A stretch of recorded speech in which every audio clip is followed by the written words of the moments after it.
कई ऐसे मसीह लोग हैं जो सोचते हैं आज हम आशीषित अपने कर्मों की वजह से, और वो घमंडी हो जाते हैं. So some believers think we are blessed because of our works and they become prideful.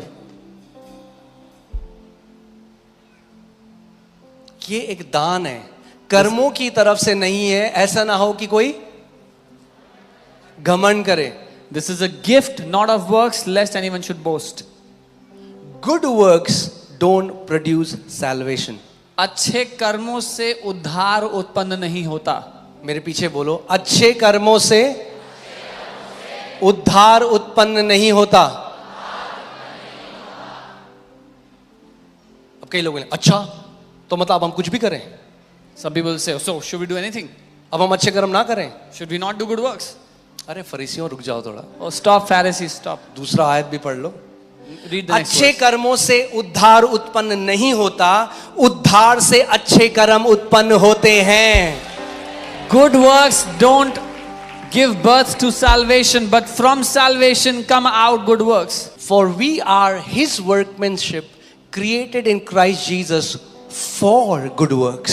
क्योंकि हम उसके बनाए हुए हैं और मसीह यीशु में उन भले कामों के लिए सृजे गए हैं. Hear this.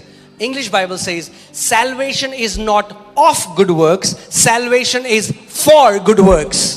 अंग्रेजी बाइबल इस तरह से कहती है कि उद्धार अच्छे कामों से नहीं होता, लेकिन उद्धार के बाद, उद्धार के कारण अच्छे काम उत्पन्न होते हैं. और वो जो अच्छे कर्म है जो आप करोगे क्योंकि आप मसीह में हो, वो परमेश्वर ने सृजा था. हमारे बनाने से पहले ही परमेश्वर ने हमारे लिए वो अच्छे कर्म रख दिए थे. And the good works that you will do, God already created it for you beforehand when He was making you. This is what the Bible is saying. Bible ऐसा कह रही है. That means जितना आप मसीह को समझते जाओगे, सिगरेट भी छूटेगी, गुटखा भी छूटेगा, तंबाकू भी छूटेगी, व्यभिचार से भी बाहर आओगे. सारी चीजें अपने आप होंगी जैसे मसीह को देखते रहोगे, उसके डील डॉल में बढ़ते रहोगे. The more you will keep growing in Christ, the more you will know Him, you will come out of all the addictions, you will keep on growing. As long as you keep your eyes on Him, you will keep on growing. अब देखते हो ना यहाँ पे गवाहियां आती हैं. You see testimonies after testimonies. हमारे पति 40 साल से गुटखा खाते थे, कुछ नहीं हो रहा था. यहाँ आए पहली बार में गुटखा फिर चलाते ही नहीं. क्या हुआ? जो शरीर नहीं कर सका वो अनुग्रह ने कर दिया. जो 40 साल से व्यक्ति नहीं कर सका वो एक क्षण के अनुग्रह ने कर दिया. What flesh could not do, the Spirit has done. What 40 years the body could not do, grace has done. तो किसी को बोल के तू पापी है, अच्छा तेरे को क्या लगता है तेरे को आशीष मिल जाएगी प्रभु? So by telling someone you're a sinner, you think you'll be blessed? We have to tell you're a child of God. हमें उनको बताना है तुम परमेश्वर की संतान हो. आप परमेश्वर की संतान हो. अनुग्रह के सिंहासन के पास हियाव से जाओ, अनुग्रह पाओ और हर एक बुरी आदत से उस पर जय पाते जाओ. Come before the throne of grace boldly, come to Him and keep getting grace to overcome every evil thing against you. Amen. Because the Bible says that the grace of God teaches us to say no to ungodliness.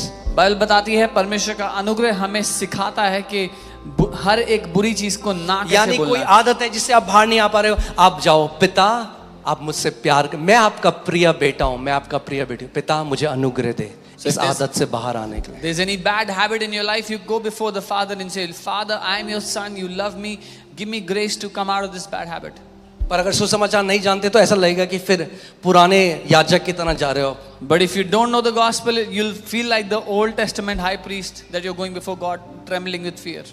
और आपको लगेगा पिता एक बिजली की rod लेके खड़ा हो रहा है. And you will think God is standing with lightning to strike you down. जब उड़ाव पुत्र, क्या बताना चाह रहा है यीशु मसीह What जब is उड़ाव Jesus- पुत्र वापस आया? What is Jesus trying to tell when the prodigal son came back? उसने कहा अब मैं तेरा नौकर के भी लायक नहीं हूं मैं. He said, I'm not even worthy to be your servant.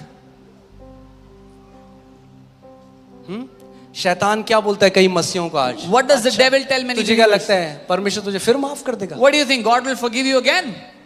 कितनी बार माफी मांगेगा परमेश्वर? How many times do you want to ask God for forgiveness? वो क्या चाहता है कि What आप does- उस अनुग्रह के क्योंकि अगर अनुग्रह के सिंहासन के पास बार बार जाते रहोगे, अनुग्रह और दया को पाते रहोगे, तो कोई भी ऐसी बुरी आदत नहीं है जिससे आप बाहर नहीं आ सकते. What does the devil want? The devil does not want you to come before the throne of grace, because if you keep on coming before the throne of grace again and again and again, there will not be one bad habit that will remain in your life. So उड़ाव पुत्र आ रहा है, कह रहा है अब शायद मैं लायक नहीं रहा, और बाइबल कहती है पिता भागा।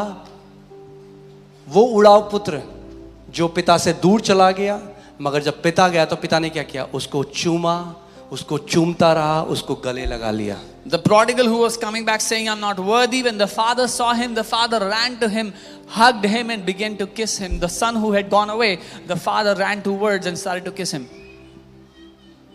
आप जानते हो इतने लोगों से मैं मिलता हूं जो कहते हैं कि they love Jesus. You know, I meet so many people who say, मैं यीशु से प्यार करता हूं, and they love Jesus, और वो यीशु से प्यार करते हैं, मगर पाप में फंसे हुए हैं और उनको लोगों ने बोल दिया कि परमेश्वर ने तुझे ठुकरा दिया है। but they are stuck in अब वो sin. डरते हैं, वो कहते हैं मैं चर्च जाने के लायक नहीं, मैं बाइबल पकड़ने के लायक नहीं। They are stuck in sin, and there are people who have told them that God has rejected you, so now they fear, I cannot go to church, I cannot hold the यही तो Bible. शैतान चाहता है। This is what the devil wants.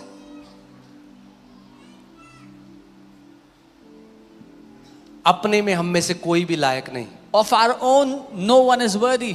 मगर उस हमारे महायाजक की धार्मिकता आज हमारी और आपकी धार्मिकता है। But the righteousness of our great high priest is today our righteousness. यानी अपनी कमजोरताओं के बीच में, बोलो कमजोरताओं के बीच में, मैं हियाव से अपने पिता के पास उस अनुग्रह के सिंहासन में जाऊंगा और मैं उसकी दया और अनुग्रह को प्राप्त करूंगा।